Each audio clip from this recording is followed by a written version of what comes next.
Greetings! Welcome to Mind Over Number with your coach, Karanda, intuitive and numerologist. Get ready for a Life Path 5 reading. As I clear my space, let's give thanks to my Divine Mother, Father God, for helping me interpret all these messages in the way they are meant to be received. So any negatively oriented beings or entities at this time, you got to go. You need to, get back for a little bit, and enjoy the show. If you don't know how to calculate your life path number, just add the single digits of your birth year to your birth month and your birthday. If you did those calculations and got the double digits of 11, 22, 33, or 44, then you are considered to be a master number, which does not get reduced. Any other double digit you would just add together until you got a single number. If you ever want a full numerology chart reading or need help trying to find your life path number, all my information is in the description box below the video. Now, life path 5, your life path is what you came in here to learn this lifetime. It's also important when it comes to your choices and career. And because Life Path 5 is known as the adventurer, your careers are best suited when it comes to communication, travel, even sales, anything that allows you to explore and discover new things. So your strengths lie in being able to adapt to the changes around you. And because you crave freedom, you value your independence. And that makes you very naturally curious. And so you're constantly looking at new avenues, new people, new things, new ideas. And that energy itself can cause you to need constant change. Right? Not being able to be stable. So you can have difficulties with being committed or being easily distracted, and face challenges as well with being disciplined and finishing what you start. That is the life lessons of 5. So with all that being said, I'm ready. Let's get set. Go with the energy of this reading. Oh. We've got a platform of 9 3/4. Terrible accent, I know, but it's fun. So we fell on platform 9 3/4. The number 9 itself could be significant, as this is a Harry Potter die, specifically Slytherin die.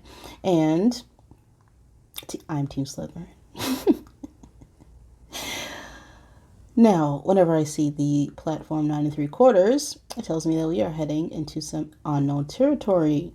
Perhaps you are discovering parts of yourself that are very magical, and you are setting off to explore and learn how to become a full-blown wizard or witch.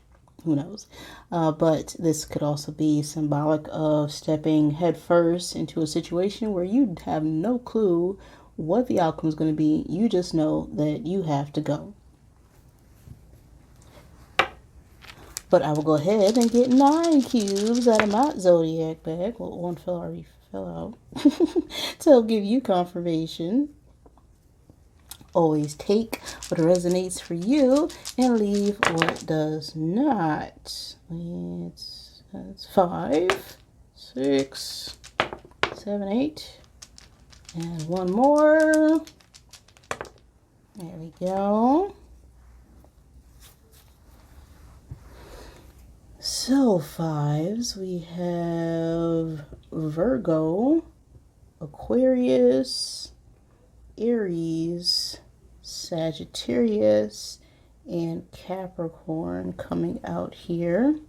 So those could be your signs or someone you're dealing with or situations pertaining to the energy of this reading. We also have Capricorn, Aquarius cusp energy, and Sagittarius Capricorn cusp energy as well.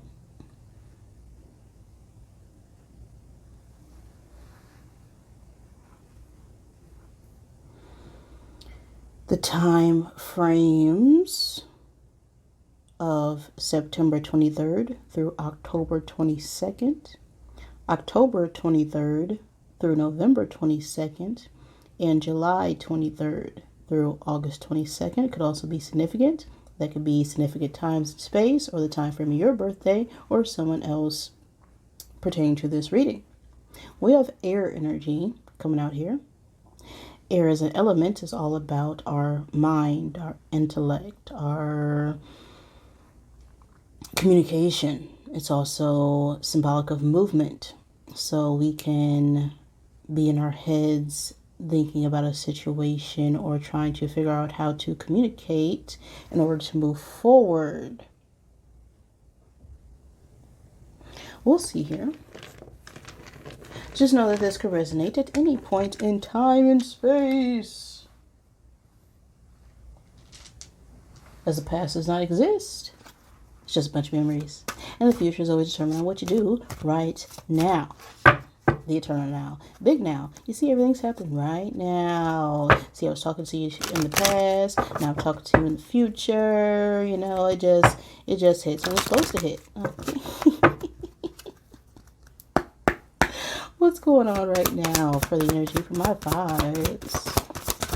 What is the most dominating energy for this message for my life path 5s? Anchor is the card here. We also have a 35 on the card. That number could be significant. It breaks down to an 8. So the 8th day could be significant, or 8th month. The age 8 or 35 could also be significant. 8 is a number of balance as well as movement, getting our strength and power to assert ourselves. The 5 working with the 3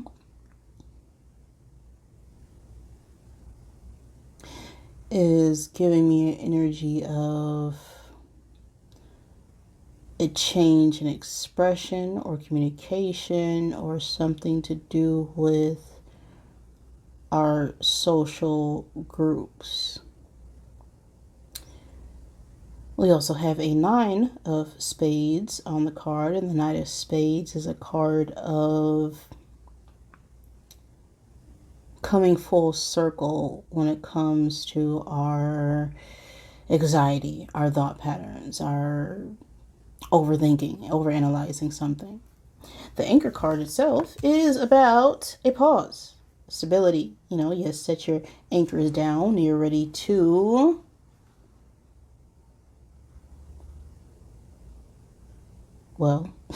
stop. It's also about peace and order, or some form of procrastination. We're getting ready to set sail, but we haven't quite lifted up that anchor yet. Other interpretations include a lack of desire to change anything. When it comes to relationships, this could be a period of stagnation or just everyday routine issues. Also, when it comes to work, this could be about routine work or just daily hassles or bureaucracy in the workplace. Just mundane issues that really don't matter. We'll see, though, what is up with this anchor energy from my 5s. With the tarot.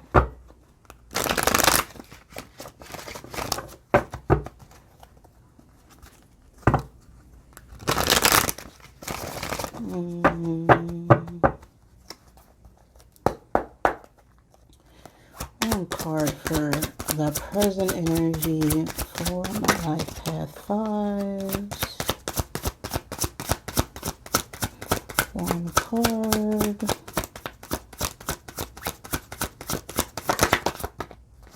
We have the 5 of Pentacles. What led up to this 5 of Pentacles?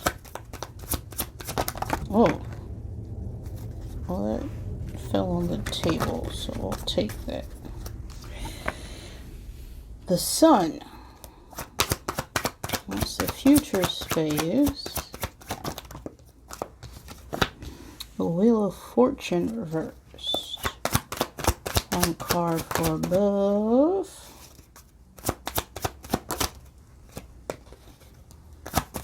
Ugh. Oh my goodness. Where'd it go?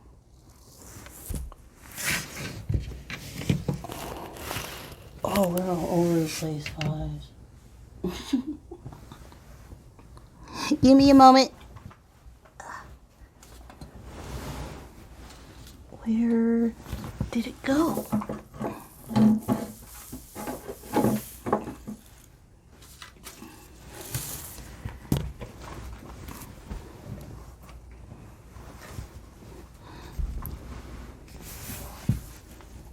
Oh, that card really went into the unknown.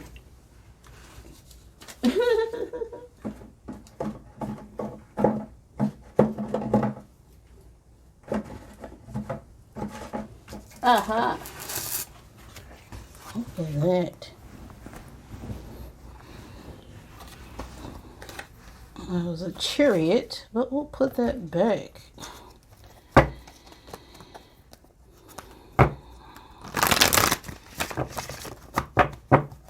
Shuffle here.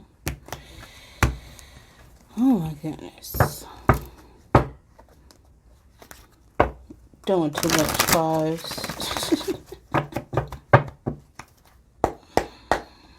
One card for above.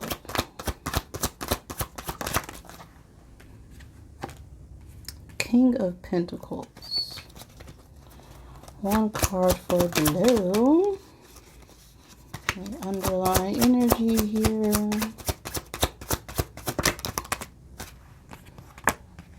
Six of Wands reversed. What's the obstacle? Eight of Swords. Too much in our heads.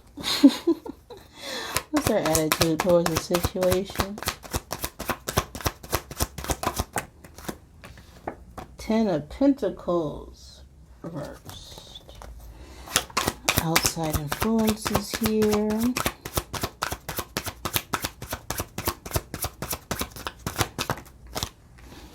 Page of Swords reversed.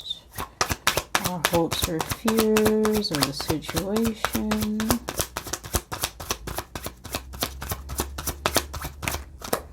Four of Cups. And the outcome.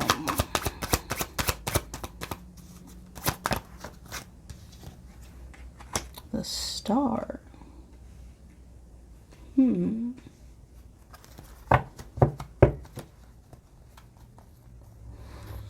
Well, fives, there is a pause, stagnation, a need to change, but we are resisting that change. We are dealing with some form of loss or needing to retreat from a situation. This could be a financial loss, or this could be a loss of some form of commitment with this Five of Pentacles in our present energy. But this Sun leading up to it, I find intriguing, as the Sun represents happiness, abundance, positivity. The Sun is also Leo energy.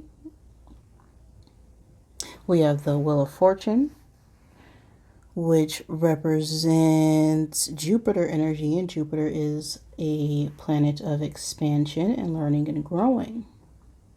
We also have the fixed signs on this card, so you could be a fixed sign or dealing with a fixed sign, which are Aquarius, Leo, Taurus, and Scorpio. Don't have to be. We have a King of Pentacles here, which could be older masculine earth sign energy, Virgo, Taurus, Capricorn. And we also have a Page of Swords, which could represent a air sign child or just someone who is immature. This is Gemini, Libra, Aquarius energy. Doesn't have to be. That's just the energy I see here, as well as the Star card, which is Aquarius. So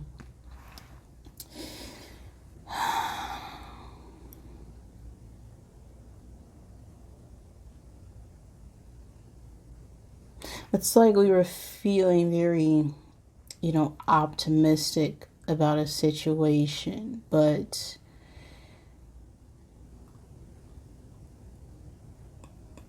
something happened that caused us to pause.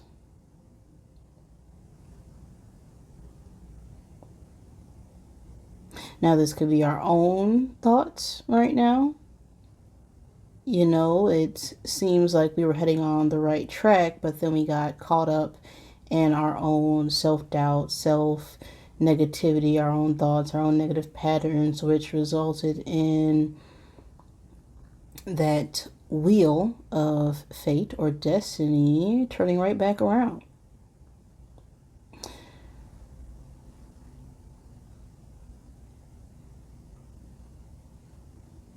And so with us struggling with overcoming our own negative thoughts, our own beliefs about a situation, we are now trying to become more grounded and stable with this King of Pentacles. Now, the King of Pentacles could be a business owner, could be a husband or spouse of some kind. It could also be someone who is very nurturing and committed, right? They know how to handle money. And when they make a plan, it's done so in a very calculated way. Once they make their decision, it was done so in a way to protect everyone around them.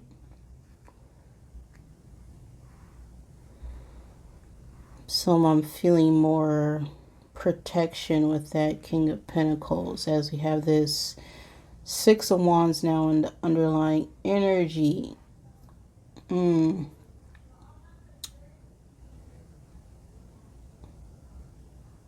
It's like we feel like this fear of failure. It's like one moment we're feeling good about a situation, next moment we're feeling bad, then the next moment, we are constantly telling the universe one thing, and then the next second we go back on it, and then that changes the time needed to make certain things happen, and that's turning back the clock on our own life's journey. Now, this could have something to do with family, as we have a Ten of Pentacles reverse here. This represents family disputes or arguments or just a loss of stability of some kind.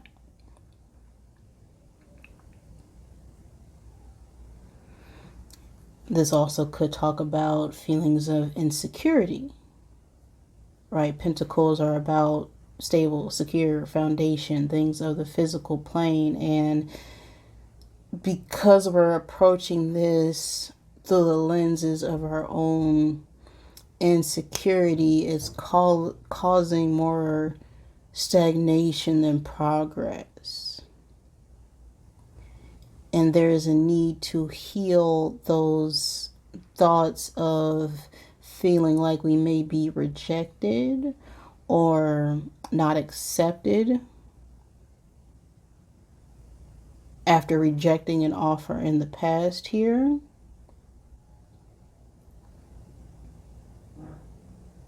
We have the Star in the outcome.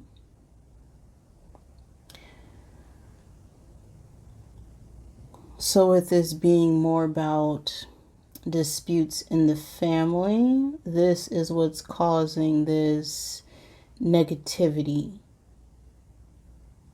And this is what's causing us to doubt our next movements, our next steps, our progress.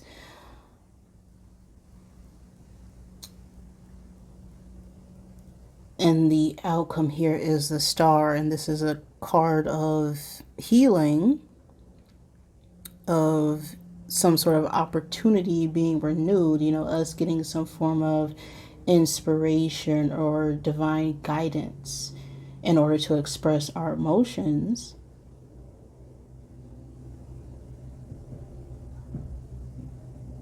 what's affecting this right now could be some form of distance or travel, as we have the Page of Swords. But this Page of Swords reverse is just, us talking about doing something, but we're not doing it. And with this being with what's affecting the outcome, we're just constantly stuck in our heads about making a decision. And because we are sort of slowly moving towards a situation, the second we put our anchor down, so to speak, that's causing water to fill up our boat. Okay, that's causing the weather to change as we sail across that journey or wherever we are trying to travel to. That's causing the energy to build up to cause us to sink our own ship when everything was clear. The sky was open to us, but it seems like because of some form of foundation or group or family dynamic around us is causing us to feel like we won't be successful in the outcome. This is delaying that positive outcome.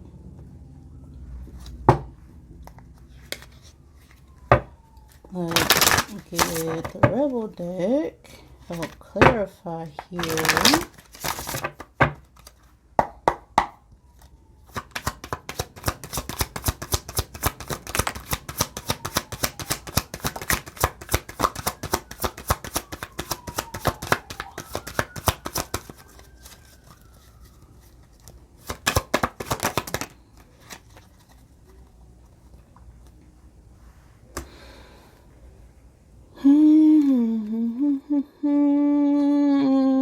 See, you need some effing yoga in your life, but it came out reverse. Ancient is just cool, don't you know? Now, this is us being too much in our heads with this flipping out reverse, right? Yoga is a form of meditation. So, this is telling me that we need to be still enough to have our own thoughts instead of filling them up with other people's negativity, because that is causing our stagnation right now.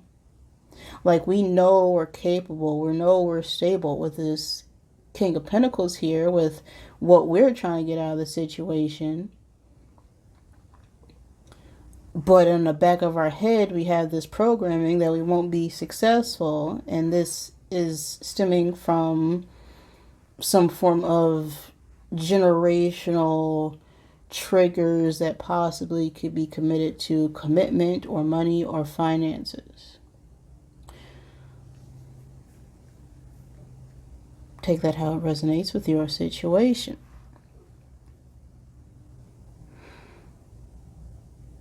But in this energy, this could also be about us being a bit prideful, not wanting to be the one to step up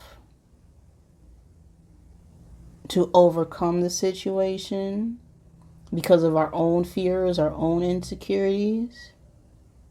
And because of that, that is what's causing this resistance to change. We have get some effing sleep. You are being an arse because you're effing tired. Okay, face to pillow now. So again, this restlessness, this staying up all night. You could be constantly going back and forth with other people about what you should do instead of just doing what you know you should do. And by not taking that time to reflect and rest, that's causing us to act like a donkey's butt. And so it's like the second we actually get the rest and sleep we need, we possibly wake up feeling refreshed and ready to tackle our day. But then we encounter, these mundane life, everyday issues, and then all of a sudden that sets us back. But life is going to happen. Life is constantly happening. And I feel like we need to find better ways to keep up the momentum, to keep up the optimism, to keep up the inspiration, to keep moving forward. Because there are going to be blocks and challenges and obstacles no matter what you're trying to work towards, whether this be a relationship, whether this be a job, whether this be business related, whether this be a friendship. And if you find yourself being blocked by negativity, it could be other people, but ultimately it's our own negative thoughts that allow that negativity to even enter our atmosphere. We have stop effing whining. No one wants to listen to that ish. Complaining makes you weak, and you have the strength to change your world. So do it. But again, it came out reverse. So we are lacking that strength at the moment, and we're constantly trying to nitpick at all these obstacles, all these losses, and this is getting us trapped in our own head when all these fears and doubts and resisting this new beginning or new offer or new love or new job or new opportunity, that's just going to cause this cycle to repeat. And so you think that it's done with, but because we took that step back, it's going to happen again in some shape or form, with some new person, with some new place, with some new thing. And every time we complain about it, instead of taking the act to do the better thing, we're just complaining about the better thing. We're just talking about it instead of taking action on it. And ultimately, I feel like that's the problem here. Right? The whole thing with complaining, you complain about something because there's a better situation out there. There is a better way to cope or handle a situation. And the second you complain about something, think about what it is that you're complaining about. And then understand that those obstacles, those opportunities are meant to be lessons for you to observe and grow. But we're not stepping back to observe the situation. I feel like we're just repeating the same toxic cycles that we're complaining about. And so we're becoming the problem by resisting the change. Even though we have the strength to change, we're just perpetuating the same negative, limiting belief structures that are causing us to be stagnant in the first place.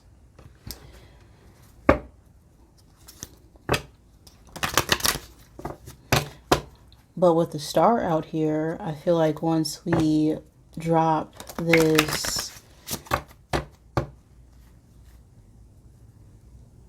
fearlessness, as I will call it, people don't like it when you nitpick at their ego. I understand, but we all have an ego. It's all about tempering that ego. The ego is simply everything that we fear, and everything that we fear is really what keeps us from achieving our highest potential here.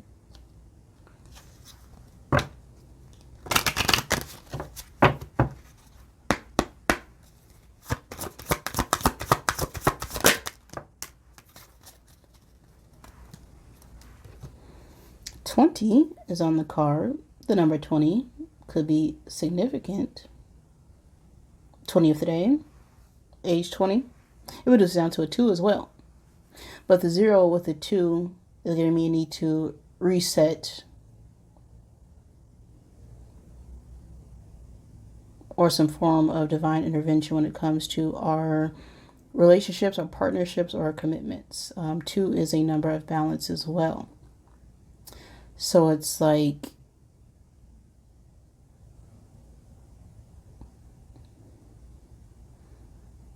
a reset needs to occur here when it comes to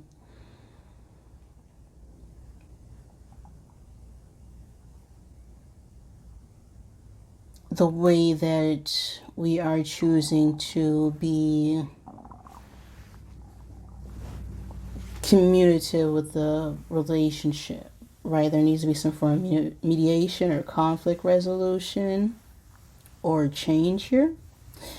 I am discerning, is what's on the card.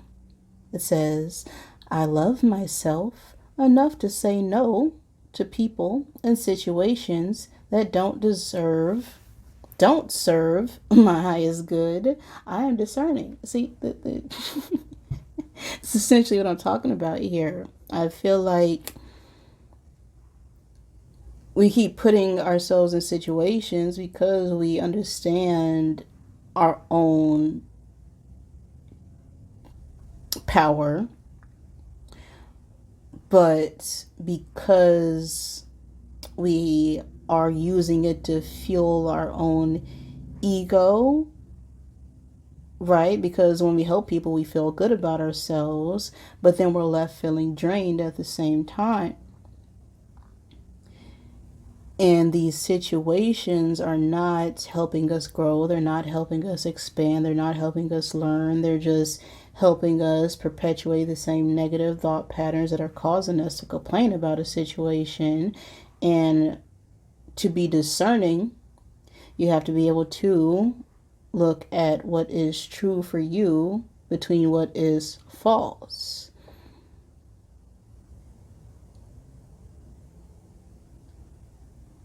And by saying no to people and places that don't serve your highest good, that is you being discerning, because you know that situation is not going to put you in a place that's going to bring you joy, that's going to bring you peace, is going to bring you optimism and liberation. But it may help you feed into those fears at the time instead of feeding into love and positivity. So it's important to be discerning of who you choose to spend your time with, who you choose to partner with. Even when it comes to family, you have to say no sometimes to family because they are the first to take advantage of you, thinking that they know you, but they only know that label they put on you. And the labels that we put on people come with certain obligations, and we should never do anything out of obligation, because if you're doing things because you feel like you have to do it, you're not doing it out of love. You're doing it out of fear of telling that person no. So it's important to understand, well, if this person were not related to me, if I wasn't born into this dynamic, would I feel good helping this person out or communicating with this person? This is also part of discernment, being able to make that final judgment call, right? And judgments are simply just you observing, right? You're looking at a situation from the outside and being able to interpret it to see if it's going to fit for you, right? So I'm discerning is a message for you, fives. If that resonated for you, wonderful. If it did not, I'm sorry. Please forgive me. Thank you for joining me, and I love you.